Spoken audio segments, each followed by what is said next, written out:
안녕하세요, 제이딩입니다. 2021 드래프트 1라운드 10번으로 뉴욕 매츠에 지명되었던 쿠마 로커가 드래프트 계약 마감 시한까지 매츠와 합의에 실패하면서 계약을 하지 않았습니다. 이렇게 로커는 이번 드래프트 1라운드 지명자들 중에서 유일한 미계약자가 되었습니다. 작년까지만 해도 이번 드래프트 최대어라고 평가받았던 로커는 드래프트 이전부터 매우 유명한 선수였고, 저도 드래프트 탑10픽 소개 영상에서 10번까지 내려온 것 자체가 의외라고 소개했던 유망주였습니다. 하지만 올해 3월 말부터 로커는 구속 하락을 보이기 시작했고, 투구 내용도 그와 함께 나빠지면서 고교 시절과 대학 시절 많은 투구 이닝과 더불어 몸 상태에 의문이 붙으면서 10번까지 밀리게 되었는데요.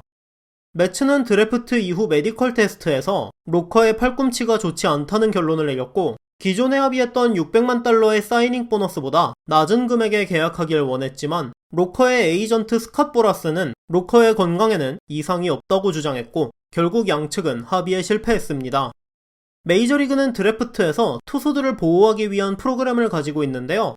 이 프로그램에 참여하면 모든 구단들은 드래프트 전에 이 선수의 의료 정보를 갖게 되고, 대신 그 정보를 가지고 해당 선수를 지명한 팀은 설령 메디컬에 문제가 생기더라도 슬롯머니의 40% 이상의 계약금을 지불하며 선수와 계약을 해야 합니다. 로커가 이 프로그램에 참여했었다면 매츠는 이번 10번 픽의 슬롯 밸류인 474만 달러의 40%, 189.6만 달러 이상을 주고 로커와 계약을 했어야 하는데요. 로커는 이 프로그램에 참여하지 않았기 때문에 매츠에게는 계약의 의무가 없었습니다. 물론 로커가 이 프로그램에 참여해 그의 메디컬 정보가 공개되었다면 10번으로 지명조차 안 될 수도 있었기 때문에 로커의 실수라고 보기는 어렵고 여러가지가 겹쳤다고 할 수 있습니다. 매츠는 7월 중순 메디컬 테스트를 받으러 로커가 뉴욕으로 오기 전까지 그의 팔에 이상이 있다는 걸 알지 못했다고 합니다. 10번 픽으로 지명한 로커 계약에 실패하면서 매츠는 2022년 드래프트 11번 픽을 받게 되었는데요. 매츠의 잭 스캇 단장은 우리가 원한 결과는 아니었지만 쿠마의 성공을 빈다. 우리는 계약한 유망주들 때문에 매우 흥이 나 있고 그들이 우리 시스템에서 발전하고 구단에 기여할 것이 기대된다 라고 말했습니다.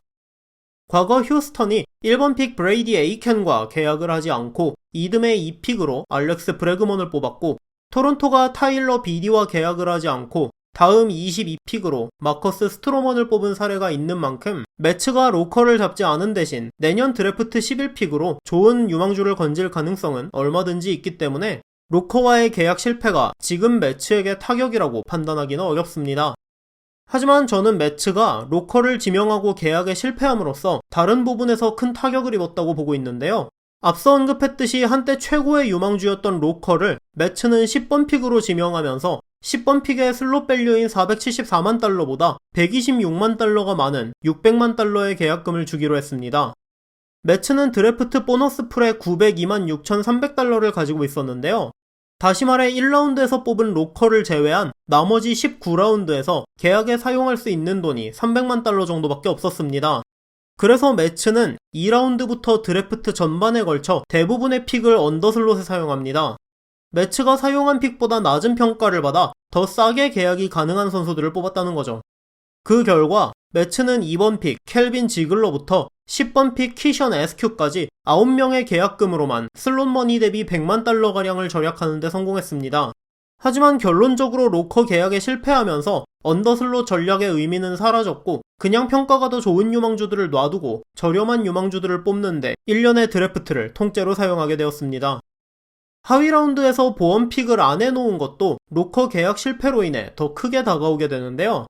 많은 구단들은 상위 라운드에서 합의에 실패하거나 고졸 선수가 대학에 가거나 메디컬 문제가 생기는 등 계약에 변수가 생길 경우에 대비해 하위 라운드에서 픽 대비 평가가 좋은 선수를 보험으로 뽑아놓습니다.